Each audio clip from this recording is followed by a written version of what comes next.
प्रभु यीशु के सामर्थ्य नाम में आप सबको जय मसीह की। Praise the Lord. आइए आज के सुंदर दिन के लिए हम प्रभु का धन्यवाद करें। इस खूबसूरत समय के लिए हम परमेश्वर की स्तुति करें। मनन के लिए हम प्रभु के वचन को निकालें। मेरे साथ व्यवस्था विवरण उसका 11 अध्याय और 11 अध्याय के वचन 11 और 12 को निकालिएगा। यहाँ इस प्रकार से लिखा है, परंतु जिस देश के अधिकारी होने को तुम पार जाने पर हो, वह पहाड़ों और तराइयों का देश है और आकाश की वर्षा के जल से सींचता है।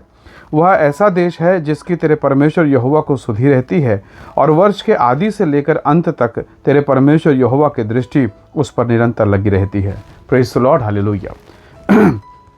प्रभु के लोगों, परमेश्वर के लोग मिस्र में गुलामी की दशा में थे। उन्हें खाने को मिल रहा था, उन्हें पहनने को मिल रहा था, पर उसके साथ जो पीड़ा मिल रही थी, जो कड़वाहट था, बहुत ही बुरा था। शादी हो रही थी, ब्याह हो रहे थे, बेटियां पैदा हो रही थी और उनका शोषण किया जा रहा था। लड़कों को मार दिया जाता। जिस जनने के पत्थर पर माताएं अपने बच्चों को जन्म देती, भाइयों को आदेश दिया गया था कि उसी पत्थर पर उन बच्चों को पटक के मार दो, नील नदी में डुबा दो, ख़त्म कर दो। कितना पीड़ादायक था वो देश। और वो देश एक ऐसा देश है जहाँ बंजर है, उपजाऊ है नहीं। केवल मिस्र को अगर आप देखें आज भी, तो केवल रेत से, बंजर से, श्राप से भरा हुआ है। ऐसा पीड़ा, ऐसी समस्या, पूरा अधिकांश एरिया बंजरपन एक प्रकार से श्राप को दर्शाता है।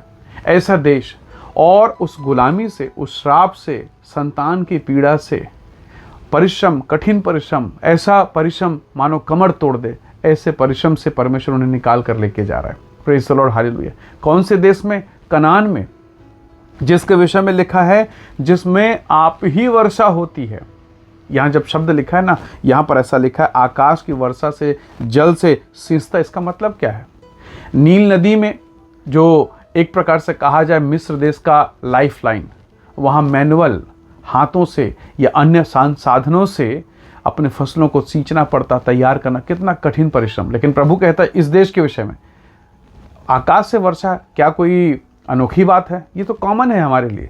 पर जब यहाँ पर ये लिखा है आकाश की वर्षा के जल से सींचता, इसका मतलब ये एक विशेष विषय है। यानी जिस देश में वो गुलाम होकर रहे, इतना अधिक श्राप है कि वहाँ ढंग से बारिश नहीं हो रहा। अगर बारिश होता तो मरुस्थल नहीं होता, रेगिस्तान नहीं होता। यानी वहाँ बारिश की मात्रा बहुत कम है। पर कनान देश, जहाँ वर्ष में 2 बार, ऐसा वचन में लिखा है, वर्ष के शुरू में और अंत में वर्ष में 2 बार बारिश है। और जहाँ बारिश है वहाँ दूध और मधु की धारा है, वहाँ पशुधन है, वहाँ फसल है। मनपसंद फसल वो पैदा कर सकते क्योंकि वहाँ पानी की बहुत आयत है। Hallelujah, praise the Lord. परमेश्वर क्यों ऐसा कर रहा है? प्रभु का कहना है कि मिस्र देश में इजराइलियों के आंसू, पीड़ा, कराहना मुझ तक पहुँच गया है और अब मैं उतर आया हूँ कि उन्हें छुड़ाऊँ। हालेलुया। परमेश्वर के लोगों, मिस्र में रहते रहते उन लोगों ने प्रार्थना शुरू किया, आराधना शुरू किया, रोना शुरू किया, चित्कार, करुणात, पीड़ा, परेशानी, और वो परमेश्वर को पुकारने लगे। स्वर्ग का परमेश्वर सीने पर उतर आया। हालेलुया। परली और होरेब पर्वत पर उतर आया। उसने मूसा को चुना, मूसा को तैयार किया और अद्भुत अनोखी रीति से छुटकारा दिया। Praise the Lord, hallelujah. न सांग से, न भाला से, न औजार से, एक छोटी सी लाठी से। Praise the Lord, hallelujah. वो लाठी जो मूसा को भेड़ बकरी चराने के लिए सौंपी गई थी, धन्यवाद परमेश्वर का, उसी गुलामी की लाठी को प्रभु ने ऐसा इस्तेमाल किया, आज वो समुद्र को 2 भागों में बांट सकती है। वो सताने वाले फिरौन के सामने उस लाठी को अगर आसमान पर उछाल दिया जाए, उठा लिया जाए, तो महाप्रलय, महाविपत्ति लेकर आ जाती। कौन सी लाठी? वो गुलामी की लाठी।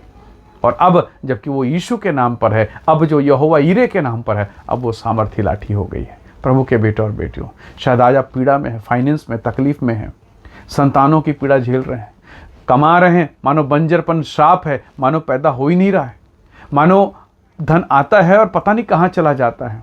चीज़ें आप आसपास तो दिखाई दे रही, हरी भरी है, पर उसमें कोई जीवन नहीं, कोई जान नहीं, सब सूख गया है, सब कुछ आर्टिफिशियल, नकली लग रहा है। ऐसी अवस्था में लोगों ने रोना शुरू किया, उपवास रखना चालू कर दिया और परमेश्वर ने मूसा से कहा, मेरे लोगों की पीड़ा, उनके कराहना, उनकी वेदना मेरे कानों तक पहुँच गई है। क्या आपके घर में पीड़ा है, वेदना है, तो पहुंचने दीजिए परमेश्वर के कानों तक। आराधना कीजिए, प्रार्थना कीजिए। परमेश्वर के लोगों, हिजकिय्याह बिलख बिलख कर रोता है।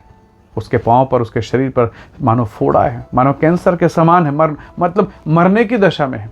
परंतु जब उसने बिलख बिलख कर प्रार्थना किया, परमेश्वर ने सुना और उसी दास यशायाह को कहा कि जाकर मेरे सेवक को कह दे, 15 साल मैंने उसे दे दिया है। Praise the Lord, hallelujah. आपके आंसू को शायद कोई ना देखे, जब आप अकेले में रोएं, निराशा में, हताशा में, शायद पति ना देखे, शायद पत्नी ना समझे, चाहे बच्चे ना समझे, स्वर्ग का परमेश्वर जिसने मुझे और आपको माता के घर में बनाया, वो समझता है, वो जानता है, वो आपके आंसू की कदर करता है। प्रभु के लोगों, प्रभु ने कहा वफादार रहना, कनान में जाकर भूल मत जाना, आज्ञा में बने रहना। ये वो ऐसा मनोहर देश है जिस पर तेरी यहोवा की आंखें लगी रहती है। हालेलुया। श्राप की अवस्था में, श्राप की जगह में, श्राप के स्थान पर प्रभु की आंखें नहीं है। प्रभु उधर करुणा के साथ नहीं देखेगा, परंतु यदि आप वहाँ पर पहुँचा दिए गए और आप पीड़ा में हैं, तो प्रभु उस स्थान पर भी आंख लगाएगा और आपको छुड़ा कर लाएगा। प्रभु आप पर भी दया करेगा। परमेश्वर के लोगों, प्रभु की ये योजना है।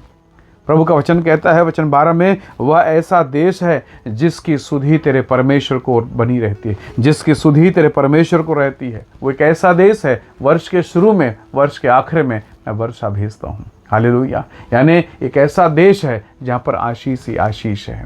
हो सकता है आज आप पीड़ा में हो सकता है आपके घर में बेजानपन हो, रिश्तों में दरार और कड़वाहट हो, कोर्ट कचहरी, फाइनेंस और नाना प्रकार के तकलीफ से घिरे हैं। कभी कभी लगता होगा प्रभु मेरी बेटी का क्या होगा, शादी ब्याह बहुत अच्छे से हो गया लेकिन आगे का जीवन कठिन है, प्रभु जी मेरी बेटी पर दया कर। बहुत सारे प्रार्थना निवेदन होंगे, बहुत सारे विषय होंगे। परमेश्वर के लोगों, बहुत नम्रता के साथ परमेश्वर के चरणों पर आएँ। आप जब प्रार्थना करेंगे, जब आंसू बहाएंगे ना, कभी कभी आपके मन में खालीपन आएगा, कभी कभी लगेगा मैं कब तक प्रार्थना करूं, कब तक, कितनी बार, कोई सुन नहीं रहा है। याद रखिएगा परमेश्वर के लोगों, वो सुनता भी है, वो देखता भी है, वो जवाब भी देता है, पर उसका अपना एक समय है।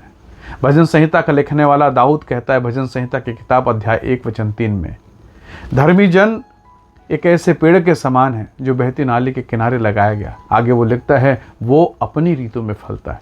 आम का अपना सीजन आता है, बीही का, जाम का, हर फल का अपना एक समय है। अगर आप कहें ठंड में आम फल जाए तो मुश्किल है, यदि आप कहें ठंड में तरबूज आ जाए तो मुश्किल है। उसका अपना एक समय है। परमेश्वर के लोगों, उसको उसके समय में रखा। अगर तरबूज अगर ठंड के मौसम में आए तो आप उसे खाएंगे, अच्छा नहीं लगेगा, वो आपके शरीर को बीमार कर देगा।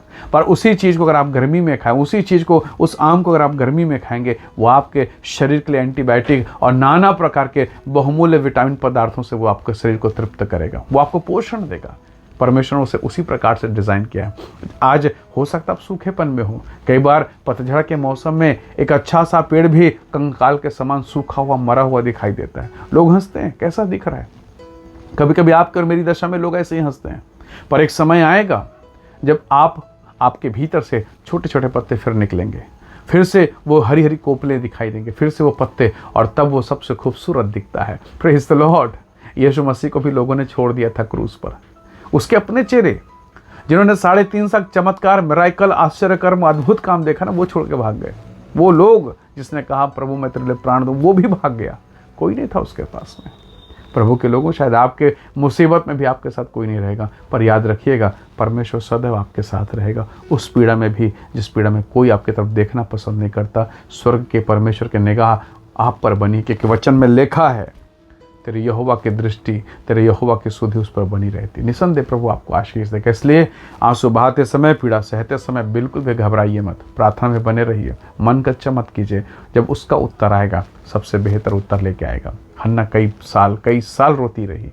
एक समय हुआ हन्ना गर्भवती हुई और उसके बाद उसके आंसू खत्म हो गए। Praise the Lord. परमेश्वर आपको भी फलवंत करेगा, अपने समय पर प्रभु आपको भी आशीष देगा। इसलिए प्रभु के चरणों पर बने रहें, प्रार्थना में टिके रहें। हालेलुया। आइए दुआ करें। सर्वशक्तिमान परमेश्वर पिता, मेरे प्रिय भाई बहनों पर दया कर, ब्लेस कर, इन्हें आशीष दे और इनके जीवन के जो कष्ट हैं, पीड़ा है, समस्याएं, प्रभु तू उसे दूर कर। प्रभु जी, उस गुलामी, उस श्राप से आप निकाल कर हमें स्वर्गीय कनान पर आप लेकर आ रहे हैं, हम आपका धन्यवाद करते हैं। मेरे प्रियजनों को आशीष दे। जो संदेश इस वीडियो को देख रहे हैं वे सब यीशु के नाम से स्वतंत्र हों, आशीषित हों, ब्लेस्ड हों, उनके जीवन पर तेरी महिमा हो। पिता धन्यवाद सारी आशीषों के लिए, महिमा और आदर हम आपको देते। धन्यवाद के साथ विनती प्रभु यीशु के सामर्थ्य नाम से मांगते हैं, आमीन आमीन।